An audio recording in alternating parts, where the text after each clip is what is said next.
بسم اللہ الرحمن الرحیم۔ جو شخص یہ ذکر کرتا ہے اللہ تعالیٰ اس سے اتنا خوش ہوتا ہے جو بھی مانگو عطا کرتا ہے۔ وہ ذکر کون سا ہے؟ محترم ناظرین، اگر آپ چاہتے ہیں کہ آپ کے گھر میں اللہ کی رحمتیں اور برکتیں آئیں، آپ کے گھر میں اللہ تعالیٰ کا نور برسے، آپ کے گھر میں فرشتے آئیں، تو کم از کم 100 مرتبہ یہ ذکر، یہ تسبیح لازمی پڑھیں۔ حضرت عبداللہ بن عباس رضی اللہ تعالیٰ عنہ سے روایت ہے کہ حضور صلی اللہ علیہ وآلہ وسلم نے فرمایا، تم میں سے جو شخص پوری رات عبادت کرنے کی مشقت سے عاجز ہے، دولت خرچ کرنے میں بخیل ہے اور دشمن کے ساتھ جہاد کرنے میں بزدل ہے، تو اسے زیادہ سے زیادہ اللہ تعالیٰ کا ذکر کرنا چاہیے۔ حضرت ابو درداء رضی اللہ تعالیٰ عنہ سے روایت ہے کہ حضور نبی کریم صلی اللہ علیہ وآلہ وسلم نے فرمایا، کیا میں تمہیں تمہارے اعمال میں سے سب سے اچھا عمل نہ بتاؤں جو تمہارے اللہ کے ہاں بہتر اور پاکیزہ ہے، تمہارے درجات میں سب سے بلند ہے، تمہارے سونے اور چاندی کے خیرات سے بھی زیادہ افضل ہے، اور تمہارے دشمن کا سامنا کرنے یعنی جہاد سے بھی بہتر ہے؟ تو صحابہ کرام رضی اللہ تعالیٰ عنہ نے عرض کیا کہ کیوں نہیں؟ تو آپ صلی اللہ علیہ وآلہ وسلم نے فرمایا، وہ عمل اللہ کا ذکر ہے۔ ذکر سے مراد اللہ تعالیٰ کو یاد کرنا ہے، اور یہ عبادات دین اسلام میں سے ایک عبادت ہے۔ ذکر معمولاً اسماء الہی کی تکرار، آیات قرآنی یا کتب و حدیث میں مذکور دعاؤں کے بآواز بلند یا آہستہ پڑھنے کو کہا جاتا ہے۔ معمولاً ذکر انفرادی طور پر کی جانے والی عبادت ہے۔ قرآن مجید میں آتا ہے، اے ایمان والو، اللہ کا ذکر بہت زیادہ کیا کرو اور صبح و شام اس کی تسبیح کیا کرو۔ اس کے علاوہ بھی بہت سی آیات میں ذکر کا حکم آیا ہے۔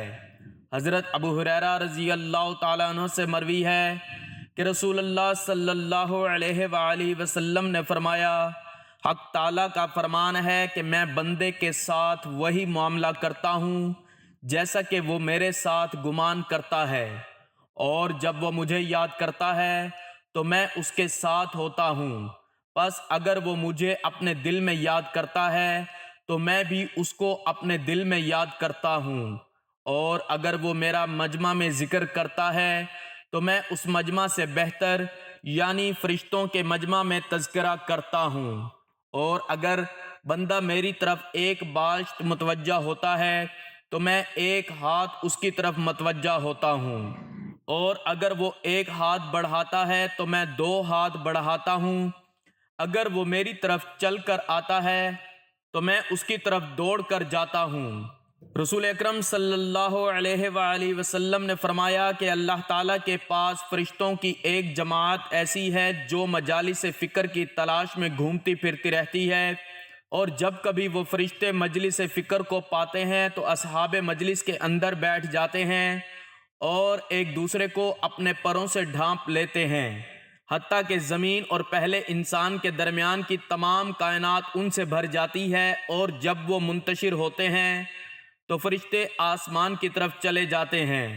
اللہ عز و جل اپنے علم کے باوجود ان سے پوچھتا ہے کہ تم کہاں سے آئے ہو؟ تو وہ کہتے ہیں، ہم روئے زمین میں تیرے ایسے بندوں کے پاس سے آئے ہیں جو تیری تسبیح، تکبیر، تحلیل اور حمد بیان کر رہے تھے۔ نبی اکرم صلی اللہ علیہ وآلہ وسلم کا ارشاد ہے کہ جو شخص اللہ کا ذکر کرتا ہے اور جو نہیں کرتا، ان دونوں کی مثال زندہ اور مردہ کی سی ہے کہ ذکر کرنے والا زندہ ہے اور ذکر نہ کرنے والا مردہ۔ ذکر کے بہت فضائل ہیں۔ ذکر شیطان کو دفع کرتا ہے اور اس کی قوت کو توڑتا ہے، اللہ تعالیٰ کی خوشنودی کا سبب ہے، دل سے فکر و غم کو دور کرتا ہے، دل میں فرحت اور انبساط پیدا کرتا ہے، بدن کو اور خاص طور پر دل کو قوت بخشتا ہے، چہرے اور دل کو منور کرتا ہے، رزق کو بڑھاتا ہے، ذکر کرنے والے کو ہیبت اور حلاوت کا لباس پہناتا ہے، اللہ تعالیٰ کی محبت پیدا کرتا ہے، ذکر سے مراقبہ نصیب ہوتا ہے، اللہ تعالیٰ کا ذکر اطمینان قلب اور راحت جاں کا سبب ہے۔ نبی کریم صلی اللہ علیہ وآلہ وسلم نے بار بار اپنے ارشادات سے ذکر اللہ کی اہمیت کو اجاگر کیا ہے۔ ذکر عربی زبان کا لفظ ہے جس کے لغوی معنی یاد تازہ کرنا، کسی شے کو بار بار ذہن میں لانا، کسی چیز کو دہرانا اور دل و زبان سے یاد کرنا ہے۔ ذکر الہی یاد الہی سے عبارت ہے۔ ذکر الہی کا مفہوم یہ ہے کہ بندہ ہر وقت اور ہر حالت میں اٹھتے بیٹھتے اور لیٹتے اپنے معبود حقیقی کو یاد رکھے اور اس کی یاد سے کبھی غافل نہ ہو۔ ذکر الہی ہر عبادت کی اصل ہے۔ تمام جنوں اور انسانوں کی تخلیق کا مقصد عبادت الہی ہے اور تمام عبادات کا مقصود اصلی یاد الہی ہے۔ کوئی عبادت اور کوئی نیکی اللہ تعالیٰ کے ذکر اور یاد سے خالی نہیں۔ سب سے پہلی فرض عبادت نماز کا بھی یہی مقصد ہے کہ اللہ تعالیٰ کے ذکر کو دوام حاصل ہو اور وہ ہمہ وقت جاری رہے۔ نفسانی خواہشات کو مقررہ وقت کے لیے روکے رکھنے کا نام روزہ ہے، جس کا مقصد دل کو ذکر الہی کی طرف راغب کرنا ہے۔ روزہ نفس انسانی میں پاکیزگی پیدا کرتا ہے اور دل کی زمین کو ہموار کرتا ہے تاکہ اس میں یاد الہی کا ہی ظہور ہو۔ قرآن حکیم پڑھنا افضل ہے کیونکہ یہ اللہ تعالیٰ کا کلام ہے اور سارے کا سارا اسی کے ذکر سے بھرا ہوا ہے۔ اس کی تلاوت اللہ تعالیٰ کے ذکر کو تر و تازہ رکھتی ہے۔ معلوم ہوا کہ تمام عبادات کی اصل ذکر الہی ہے اور ہر عبادت کسی نہ کسی صورت میں یاد الہی کا ذریعہ ہے۔ مرد مومن کی یہ پہچان ہے کہ جب بھی کوئی نیک عمل کرے تو اس کا مطمع نظر اور نصب العین فقط رضائے الہی کا حصول ہو۔ یوں ذکر الہی رضائے الہی کا زینہ قرار پاتا ہے۔ اس اہمیت کے پیش نظر قرآن و سنت میں جا بجا ذکر الہی کی تاکید کی گئی ہے۔ کثرت ذکر محبت الہی کا اولین تقاضا ہے۔ انسانی فطرت ہے کہ وہ اس چیز کو ہمیشہ یاد کرتا ہے جس کے ساتھ اس کا لگاؤ کی حد تک گہرا تعلق ہو۔ وہ کسی صورت میں بھی اسے بھلانے کے لیے تیار نہیں ہوتا۔ حضرت ثابت بنانی رحمۃ اللہ علیہ کا فرمان ہے کہ میں جانتا ہوں کہ میرا رب مجھے کب یاد کرتا ہے۔ لوگ پریشان ہو گئے اور پوچھا، آپ رحمۃ اللہ علیہ یہ کس طرح جان لیتے ہیں؟ فرمایا، جب میں اس کو یاد کرتا ہوں وہ مجھے یاد فرماتا ہے، کیونکہ اللہ پاک نے خود قرآن پاک میں ارشاد فرمایا ہے۔ ارشاد باری تعالیٰ ہے، پھر جب نماز سے فارغ ہو جاؤ تو اللہ کو کھڑے اور بیٹھے اور لیٹے ہونے کی حالت میں یاد کرو، یعنی کسی حال میں بھی ہو اس کی یاد اور اس کے ذکر سے غافل نہ ہو۔ پھر جب مطمئن ہو جاؤ تو حسب دستور نماز قائم کرو۔ حضرت ابن عباس رضی اللہ تعالیٰ عنہ کا ارشاد ہے، اس سے مراد یہ ہے کہ دن رات، خشکی تری، سفر و حضر، فقر و قناعت، صحت و مرض اور ظاہر و باطن ہر حال میں اللہ پاک کا ذکر کرتے رہو۔ ارشاد باری تعالیٰ ہے، اے ایمان والو، اللہ کو بہت یاد کرو اور صبح و شام اس کی پاکی بولو۔ تو کیا وہ جس کا سینہ اللہ نے اسلام کے لیے کھول دیا تو وہ اپنے رب کی طرف سے نور پر ہیں، اس جیسا ہو جائے گا۔ جو سنگ دل ہے تو خرابی ہے ان کی جن کے دل یاد خدا کی طرف سے سخت ہو گئے ہیں، اور جو اپنے رب کی یاد سے منہ پھیرے وہ اسے چڑھتے عذاب میں ڈالے گا، اور جس نے میری یاد سے منہ پھیرا تو بے شک اس کے لیے تنگ زندگانی ہے اور ہم اسے قیامت کے دن اندھا اٹھائیں گے۔ اے ایمان والو، تمہارے مال نہ تمہاری اولاد کوئی چیز تمہیں اللہ کے ذکر سے غافل نہ کرے، اور جو ایسا کرے گا تو وہی لوگ نقصان میں ہیں۔ حضرت ابو موسیٰ رضی اللہ تعالیٰ عنہ سے روایت ہے کہ حضور نبی اکرم صلی اللہ علیہ وآلہ وسلم نے فرمایا، اپنے رب کا ذکر کرنے والے اور نہ کرنے کی مثال زندہ اور مردہ دلوں کی سی ہے۔ زندگی ہر شخص کو محبوب ہے اور مرنے سے ہر شخص ہی گھبراتا ہے۔ بعض علماء نے فرمایا کہ جو شخص اللہ پاک کا ذکر کرتا ہے اس کا دل زندہ رہتا ہے، اور جو ذکر نہیں کرتا اس کا دل مر جاتا ہے۔ اور بعض علماء نے فرمایا کہ تشبیہ نفع اور نقصان کے اعتبار سے ہے کہ اللہ کا ذکر کرنے والے شخص کو جو ستائے وہ ایسا ہے جیسا کسی زندہ کو ستائے کہ اس سے انتقام لیا جائے، اور وہ اپنے کیے ہوئے کو بھگتے گا، اور غیر ذاکر کو ستانے والا ایسے ہے جیسا مردے کو ستانے والا کہ وہ خود انتقام نہیں لے سکتا۔ موجودہ دور میں بے شمار سائنسی آلات و ایجادات نے اگرچہ انسانی زندگی کو سہل بنا دیا ہے، مگر ان تمام سہولتوں کے باوجود انسان بے سکون ہے، اور سکون قلب حاصل کرنے کے لیے نہ جانے کیا کچھ کر گزرتا ہے۔ ایسے لوگ جو حقیقی سکون کے متلاشی ہیں، انہیں قرآن میں غوطہ زن ہونا ہوگا، جہاں اللہ تعالیٰ ارشاد فرماتا ہے، جو لوگ ایمان لائے اور ان کے دل اللہ کے ذکر سے مطمئن ہوتے ہیں، جان لو کہ اللہ ہی کے ذکر سے دلوں کو اطمینان نصیب ہوتا ہے۔ اس آیت مقدسہ میں ذکر اللہ کا سب سے بڑا فائدہ بیان کیا گیا ہے کہ جو بھی اپنے رب کو یاد کرتا ہے اس کو سکون قلب حاصل ہوتا ہے، جو دنیا کی کسی بھی چیز میں نہیں ہے۔ رسول اللہ صلی اللہ علیہ وآلہ وسلم نے مختلف مقامات پر ذکر اللہ کے فضائل بیان فرمائے، جنہیں ہم ذیل میں بیان کر رہے ہیں۔ بہترین عمل یہ ہے کہ انسان کی زبان ذکر اللہ سے تر رہے، حتیٰ کہ اس حال میں اس کو موت آ جائے۔ ذکر اللہ کے حلقے جنت کے باغ ہیں۔ شیطان انسان کے دل پر چمٹا رہتا ہے اور اللہ کے ذکر سے بھاگ جاتا ہے۔ غافلوں میں ذکر اللہ کرنے والا ایسا ہے جیسے بھاگے ہوئے لشکر میں جہاد کرنے والا، جیسے خشک درخت میں ہری شاخ، اور جیسے اندھیرے گھر میں چراغ۔ ہر گھر کی کچھ زینت ہے، اور مسجدوں کی زینت اللہ کا ذکر اور ذاکرین سے ہے۔ قیامت کے دن کچھ لوگ نورانی ہوں گے جو نور کے ممبروں پر جلوہ افروز ہوں گے، اور لوگ ان پر رشک کرتے ہوں گے۔ یہ وہ لوگ ہوں گے جو مل کر اللہ کا ذکر کرتے ہوں گے۔ اللہ کا ذکر زنگ آلود دل کے لیے آب رحمت ہے۔ ذکر اللہ بے چین دل کا چین ہے۔ اللہ کا ذکر ہمارے اصلی وطن کا خط ہے۔ جیسے مسافر کو پردیس میں اپنے وطن کی طرف سے آنے والے خط سے قرار ملتا ہے، اسی طرح اللہ کے ذکر کرنے سے دل و روح کو اطمینان اور سکون نصیب ہوتا ہے۔ رب کا ذکر مصائب و آلام کو ٹالتا ہے، اس لیے ہر مصیبت و تکلیف میں رب کو یاد کرنے کا حکم ہے۔ چنانچہ جب کوئی مشکل ہو اور حاجت پوری نہ ہو رہی ہو تو نماز حاجات پڑھیں، بارش نہ ہو رہی ہو تو نماز استسقاء پڑھیں، جب کوئی کام کرنے جا رہے ہوں اور اچھے برے کا پتہ نہ چل رہا ہو تو نماز استخارہ اور دعائے استخارہ پڑھیں، سورج یا چاند کو گرہن لگ جائے تو نماز تصوف و خصوف پڑھیں۔ یہ سب ذکر اللہ کی مختلف اقسام ہیں۔ اللہ تعالیٰ کا ذکر دو طرح سے کیا جاتا ہے۔ ذکر بالجہر یعنی تیز آواز میں بلند کرنا، اس ذکر کی ضرب سے دل پر ایک خاص اثر پڑتا ہے، آنکھوں سے نیند اڑ جاتی ہے، سننے والوں میں بھی ذکر کا شوق پیدا ہوتا ہے، اس سے شیطان بھاگتا ہے، اور ذکر کی آواز جہاں جہاں تک پہنچتی ہے وہاں تک ہر چیز ایمان کی گواہ بن جاتی ہے۔ دوسرا ذکر خفی یعنی صرف دل میں اللہ کا ذکر کرنا ہے۔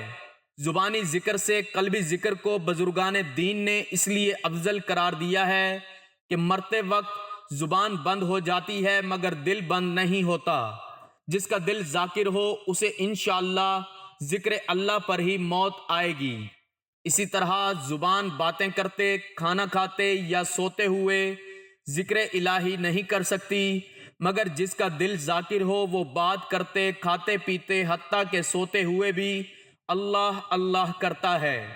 بعض قلبی ذکر کرنے والے ایسے ہیں کہ جس محفل سے گزر جاتے ہیں ساری محفل کے دلوں کو ذکر اللہ پر جاری کر دیتے ہیں۔ جس جگہ بیٹھ جائیں وہاں کا ذرہ ذرہ اور در و دیوار بھی ذکر اللہ کرنے لگتے ہیں۔ کون سا ذکر افضل ہے؟ اس میں اختلاف ہے اور اس سلسلے میں مختلف روایتیں ملتی ہیں۔ بعض میں ہے کہ افضل الذکر کلمہ طیبہ خاص کر لا الہ الا اللہ ہے کہ اس سے دل کی صفائی ہوتی ہے۔ بعض کے نزدیک تلاوت قرآن افضل الذکر ہے کہ اس میں ہر حرف پڑھنے پر 10 نیکیاں ملتی ہیں۔ بعض کے نزدیک افضل ذکر توبہ ہے کہ اس سے بلاؤں سے نجات ملتی ہے اور رزق میں برکت ہوتی ہے۔ بعض کے نزدیک افضل ذکر درود شریف ہے کہ یہ رب عز و جل کا بھی ذکر ہے، اور بعض کے نزدیک افضل ذکر سبحان اللہ و بحمدہ سبحان اللہ العظیم ہے کہ کہ اس سے بروز قیامت میزان بھر جائے گا۔ بعض روایتوں کے مطابق افضل ذکر تسبیح فاطمہ ہے، یعنی سبحان اللہ، الحمدللہ اور اللہ اکبر۔ یہ سب روایتیں مختلف اذکار کی ترغیب کے لیے وارد ہوئی ہیں۔ بندے کو چاہیے کہ جو بھی ذکر کا صیغہ آپ کے دل کو زیادہ بھائے اسی میں اللہ کا ذکر کریں، کہ اللہ کا جو نام دل سے صحیح معنی میں نکلے گا وہی افضل الذکر بلکہ اسم اعظم بن جائے گا۔ قرآن و حدیث سے اخذ کردہ ذکر اللہ کے فضائل پڑھ کر ہی ہر شخص کو چاہیے کہ وہ کثرت سے ذکر اللہ کرے تاکہ اس کی دونوں جہاں کی زندگی امن و سکون کا گہوارہ بن جائے۔ یہ حقیقت ہے کہ سکون قلب وہ چیز ہے جو کسی بازار میں نہیں ملتا، جو پیسے سے نہیں خریدا جا سکتا۔ دنیا کی اگر کسی چیز میں تھوڑا بہت سکون بھی ہو تو وہ عارضی ہے، حقیقی اور دائمی سکون صرف اور صرف ذکر اللہ میں ہے۔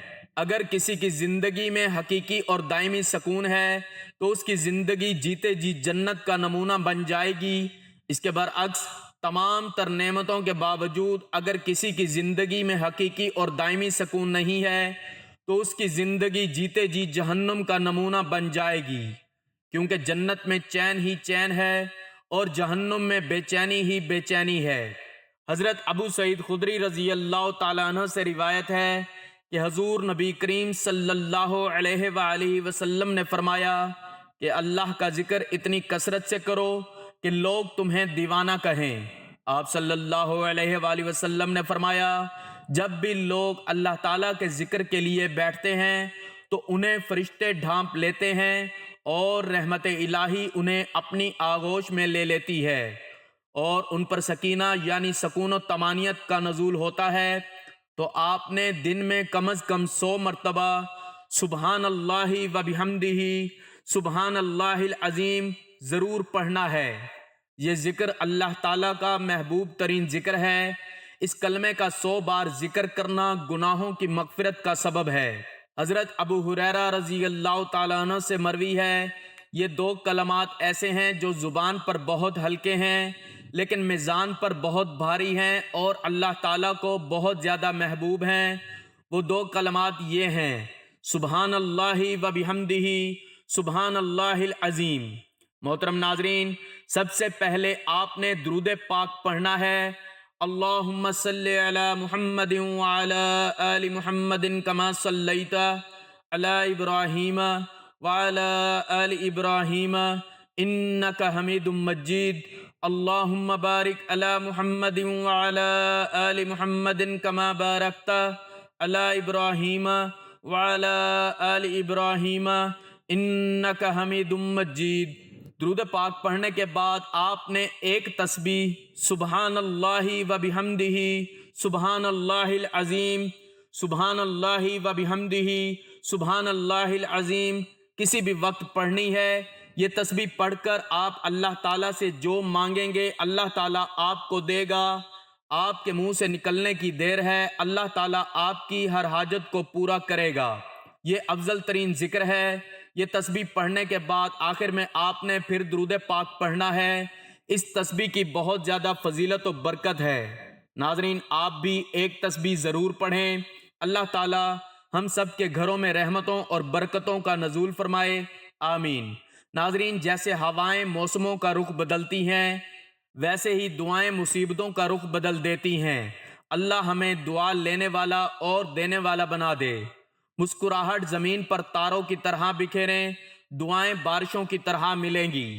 کسی کو دی ہوئی ایک مسکراہٹ اور کسی کو دیا ہوا ایک اچھا عمل ساری زندگی کے لیے دعا بن جاتا ہے۔ اللہ تعالی ہم سب کو دعا، توبہ اور شکر کی توفیق عطا فرمائے اور قبولیت، بخشش اور نعمت سے محروم نہ کرے۔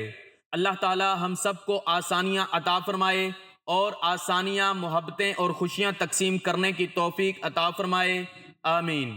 میری اللہ تعالیٰ سے دعا ہے کہ اے مالک، اے ہمارے پروردگار اللہ، ہماری جان، مال، ایمان، آبرو، روزی، رزق، علم، عمل، گھر، کاروبار، دسترخوان، اولاد، زندگی، خوشیوں، عبادات، تقوی، اخلاص، اخلاق، سادگی، عاجزی، انکساری اور عمر میں برکتیں، رحمتیں، وسعتیں، رفتیں اور عروج و بلندیاں عطا فرمائے۔